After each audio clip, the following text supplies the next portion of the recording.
제2의 노무현이 될 수 있을 것인지 본인한테도 직접 물어보겠습니다. 김부겸 전 의원 나와 있습니다. 어서 오십시오. 네, 안녕하십니까. 네. 고생 많으셨습니다, 선거 때. 네, 고맙습니다. 네. 좀 쉬셨습니까, 그동안? 저는 어떻게 조금 추설했는데, 저를 많이 도와주시는 분들이 많이 어려워하고 힘들어해서, 요즘 이제 그분들 만나서 뭐 얘기 나누고 하면 보내고 있습니다. 예, 계속 대구에 계시는 거군요. 예, 그렇습니다. 네.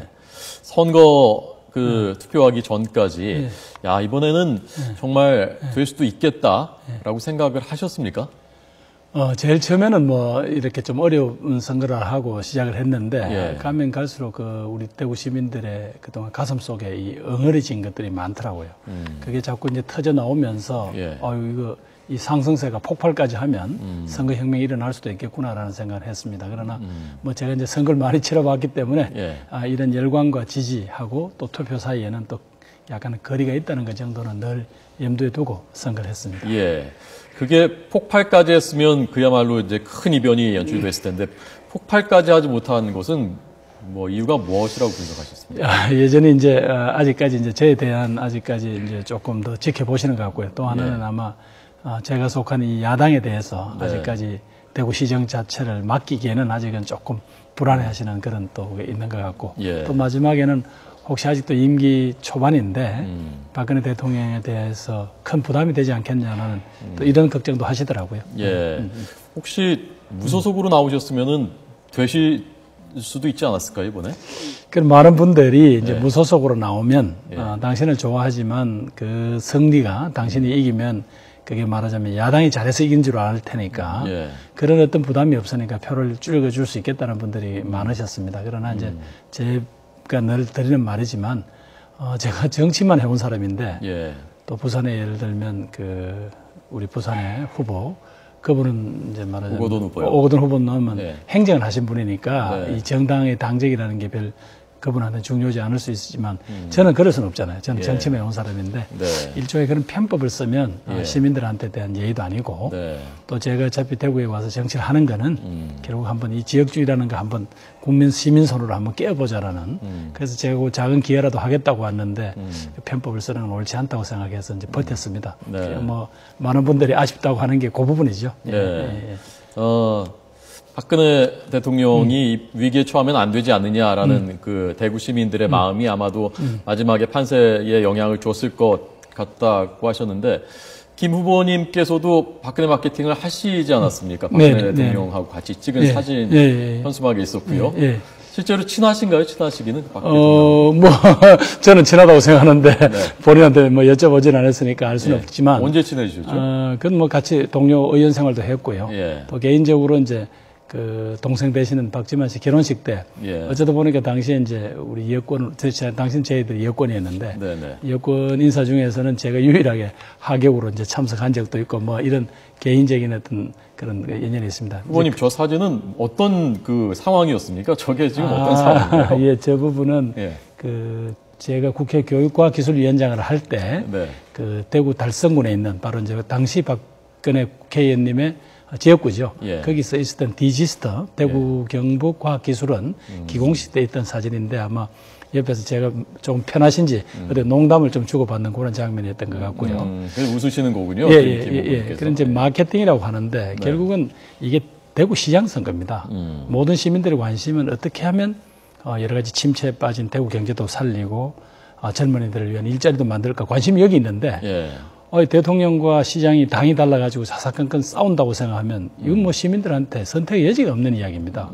그래서 비록 제가 야당이지만 시장이 된다면 대통령과 협력을 해서 지역 발전과 어떤 시민의 행복 정진을 위해서 기여할 것입니다. 거기서 한 걸음 더 나아가서 지금의 현재 여당은 대통령께서 충분히 설득이 되실 거니까 야당으로부터도 설득과 지원을 받으려면 이번에 한번 야당 시장 뽑아주시면 이건 말하자면 대박이 나는 겁니다. 이제 그런 취지를 말씀드렸던 건데 많은 분들이 뭐 그렇게까지 하느냐 또 심지어 여당 후보는 왜 당신이 그래 박근혜 대통령을 말하자면 활용하느냐 그래서 예. 아니, 국민이 뽑은 대통령인데 그럼 야당은 항상 이렇게 등을 져야 하느냐. 그럼 어떻게 말하자면 야당 단체장들은 어떻게 일을 하겠냐.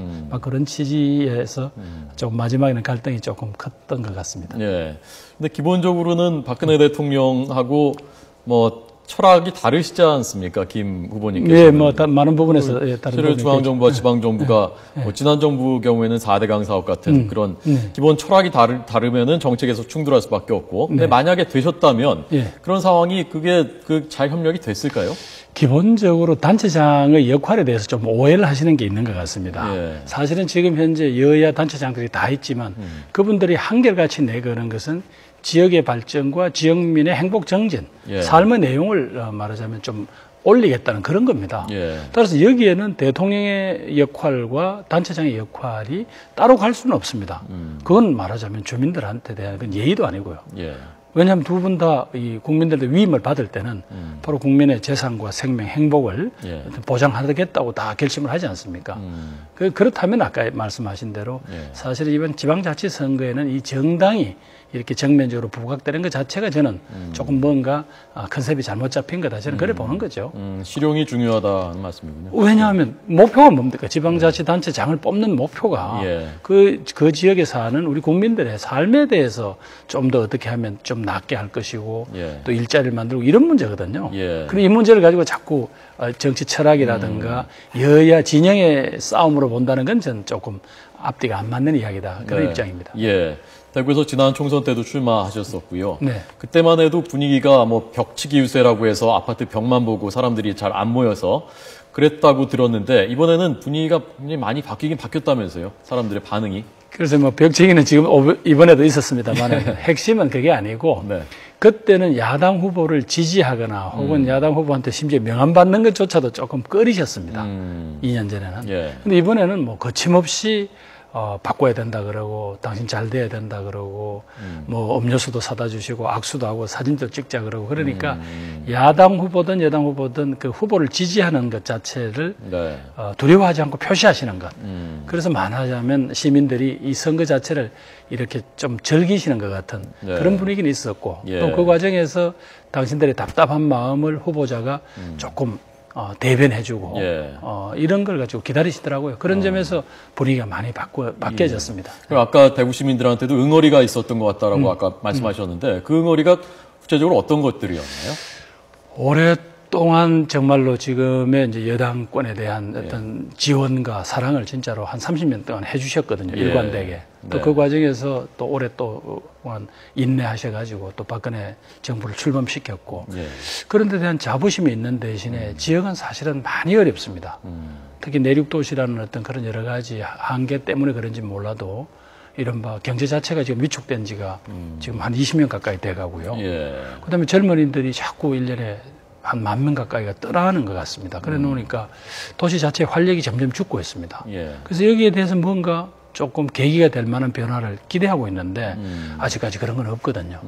그래 이런 부분들이 전부 구체적인 어떤 엉어리로. 그럼 그동안은 조금 참고 참았는데 이번에는 그런 게 조금씩 분출된 것 같습니다. 지난 총선 때 2년 전에 김 후보님께서 수성갑에서 40.42% 득표하셨었고요. 이번에는 전체로는 40.33이지만 그 수성에서는 47%를 얻으셨더라고요. 이런 추세로 가면 2년 뒤 총선에서는 여기 수성에서 나가면 당선되시겠는데요? 또 이제 총선거는 또 다른 정당 간에 또 아주 치열한 대결이 되고 또 후보가 또 구체적으로 누구냐에 따라 또 달라질 수 있는데 다만 이번에 또 감사한 것은 제가 지난번에 출마했던 지역 이른바 수성 갑구입니다. 거기에서는 제가 그게 대구의 강남이라고 불리는데죠. 뭐 거기서는 제가 그래도 한 4% 상대 후보를 이겼더라고요. 그만큼 이분들이 아마 저한테 대해서 좀 격려를 해주신 것 같습니다. 너무 기죽지 말고 열심히 해보라고. 그러나 또 총선은 또 총선이니까 또 정치 상황은 또 바뀌는 거죠. 그래서 나가실 거죠, 2년 뒤에도 거기서? 네, 뭐 이른바 이제 대구에서 제가 한 3-4판을 하겠다라고 했던 말이 뭐 그냥 이렇게 많이 알려졌는데 그래도 적어도 한번 그 시민들의 한번 신임을 받으려면 예. 한 2번은 실패했습니다만 한 3번 정도는 예. 다시 한번 또 시민들한테 두드려봐야 예. 그게 또 제가 할 도리라고 생각합니다. 예. 김 의원님께서, 전 의원님께서 처음에 대구에서 나가야 되겠다라고 결심을 하셨을 때 그때 노무현 전 대통령을 염두에 두셨죠? 그건 아니고요. 예. 다만 이제 우리 지금은 은퇴하신 김원기 전 국회의장님, 예. 노무현 전 대통령, 또 고 재정구 의원, 또 정치권에 아직 지금 활동을 하고 계시는 유인태 의원, 원혜영 의원 이런 분들과 함께 저희들이 20년 전에 예. 국민통합추진회의라고 통추죠. 통추를 만들었던 기억이 있습니다. 예. 그게 이제 꿈이 뭔가 하면 정말로 이 전 국민에서 좀 어떤 사랑을 받고 믿음을 받는 그런 정당, 그런 정치를 한번 해보자는 꿈이 있었거든요. 예. 물론 그거 가지고 끝까지 싸우시던 노 대통령은 막 좋은 성과를 못 보셨습니다만 국민의 위임을 받았던 그게 있고요. 그래서 뭔가 이제 그 통출했던 그 선배님들은 이제 대부분 다 연세를 뭐 은퇴를 하셨거나 또 이제 예. 그렇습니다. 그래서 저도 사실은 그 막내였는데 제가 예. 20년이 벌써 지나니까 예. 이제 저도 슬슬 은퇴할 나이가 다 돼가는데 제가 그 마지막 정치 작품의 그 통추의 정신, 즉 지역주의라는 이 암덩어리를 한번 걷어내는 그런 정치를 한번 해보고 싶다. 또 그게 어차피 제 고향이니까 예. 마지막에 한번 가는 것이 제 밥값 하는 정치가 아니겠냐. 네. 그렇게 생각하고 시작을 했던 거죠. 예. 예. 그 노무현 전 대통령도 통추의 멤버였고 네네.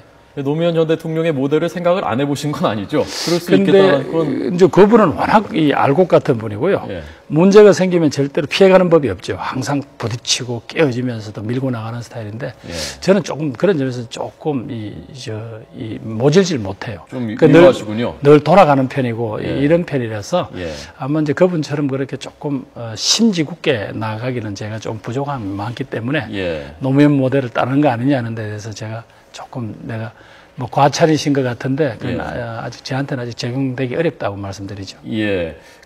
어쨌건 지금 지역에서, 불리한 지역에서 정면 승부한다라는 의미에서 사람들이 그렇게 비교를 하는 거거든요. 네, 뭐 그건 저한테는 과분한 이야기죠. 예. 예. 그때 득표율을 좀 수치로 좀 보여주십시오. 노무현 전 대통령이 부산에서 얻었던 득표율과, 이번에, 네, 보여주십시오. 95년 부산시장 선거 출마했었거든요. 물론 그 뒤에 부산 총선도 출마를 했었지만 그때 노무현 전 대통령이 37.58% 얻었었고요. 그때 상대가 민자당의 문정수 사무총장 했던, 지금 사람들이 문정수 이름은 잘 기억 못하지만 이 노무현 이때 출마 자체를 기억하거든요. 그리고 이번에 김부겸 후보께서는 40.3%를 얻으셨습니다. 다음 총선에서 만약에 수원갑에서 당선이 되신다면 그러면 당장 대선 후보로도 거론될 것 같은데요. 제가 보기에는.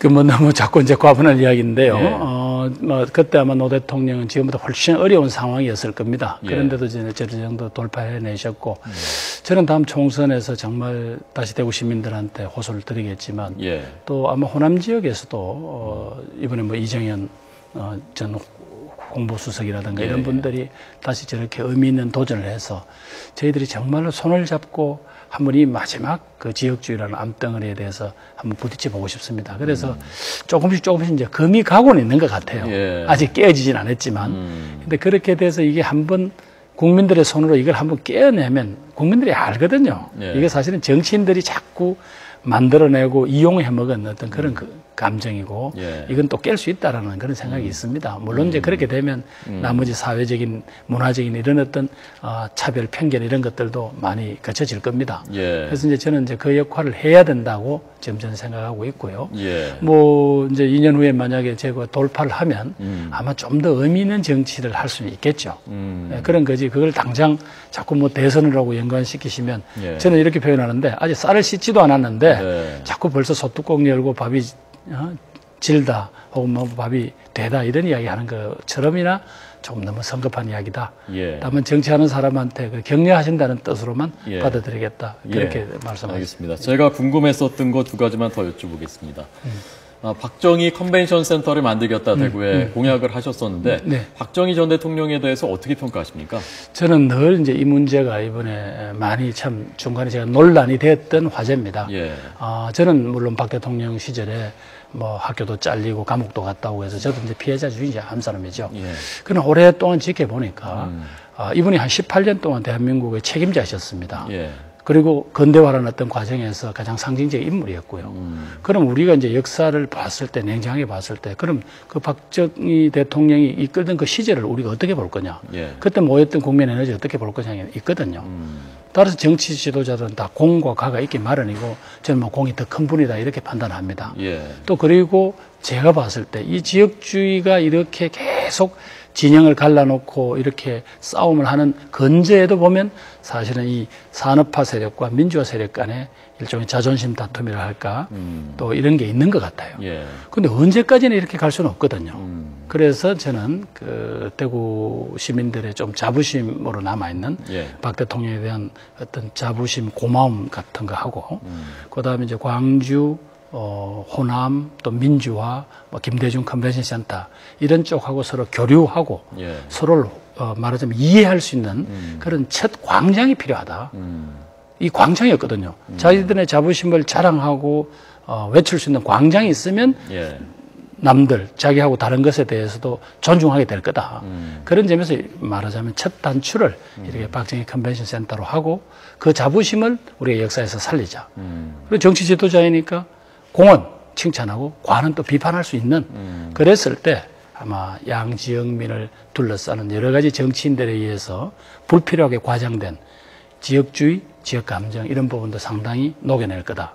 그리고 또 이렇게 해야만 민주화 세력과 산업화 세력이 진영으로 갈려져서 싸우는 이 불필요한 싸움을 끝내야만 대한민국의 에너지가 요 다음 단계 국민 통합이요 또 통일로 갈 수 있는 에너지가 나올 수 있다라는 이제 제 정치적인 신념이죠. 그래서 제가 일관되게 화해 상생 그리고 협력이라는 걸 일관되게 주장을 했고 앞으로도 또 이 가치를 저는 계속 지켜나가겠습니다. 네, 지금 그 구민주당 새정치민주연합의 새 지도부가요, 김한길, 안철수 그 두 대표께서 저희가 느끼기에는 투쟁 일변도에서 좀 탈피하겠다. 과거 야당의 투쟁 일변도 탈피하고 종북 이미지와는 단절하겠다. 이런 의지를 보여주는 것 같습니다. 그걸 통해서 변화를 도모하는 것 같습니다. 거기에 대해서 어떻게 평가하십니까? 저는 저도 정직하게 우리가 국민들을 바라본다면 저는 두 분의 판단이 옳다고 봅니다. 물론 당내에는 다양한 목소리가 있을 수 있지만 우리가 합쳐서 하나의 목소리나 입장을 낼 때는 지금 국민들이 요구하는 반대할 것은 분명히 반대하고 그게 야당의 존재 이유이기도 하지만 그러나 분명히 책임질 것과 국민들의 마음을 어루만지는 것과 또 대안을 제시하는 것도 역시 야당의 역할이거든요. 오히려 지금 두 분이 어떤 그런 입장을 이렇게 뭐 이동하는 것만 중요한 게 아니라 거기서 사실상 우리가 반대하는 야당의 이미지를 좀 넘어서는 정말 책임감이 있고 또 국민들의 마음에 정직하게 우리가 자세를 낮추는 그런 자세를 국민들이 원하는 것 같고 이제 이런 어떤 당의 변신을 두 분께서 좀 끌고 가주셨으면 하고 그런 저는 생각을 하고 있습니다. 예, 알겠습니다. 자, 의미 있는 도전을 하셨고 사람들이 아름다운 패배라고 기억하고 있는 김부겸 전 의원에게 오늘 들었습니다. 국민통합 추진회의 20년 전에 만드셨던 그 통합의 정신으로 계속해서 정치해 주시기를 부탁드리겠습니다. 잘 들었습니다. 고맙습니다. 네, 감사합니다.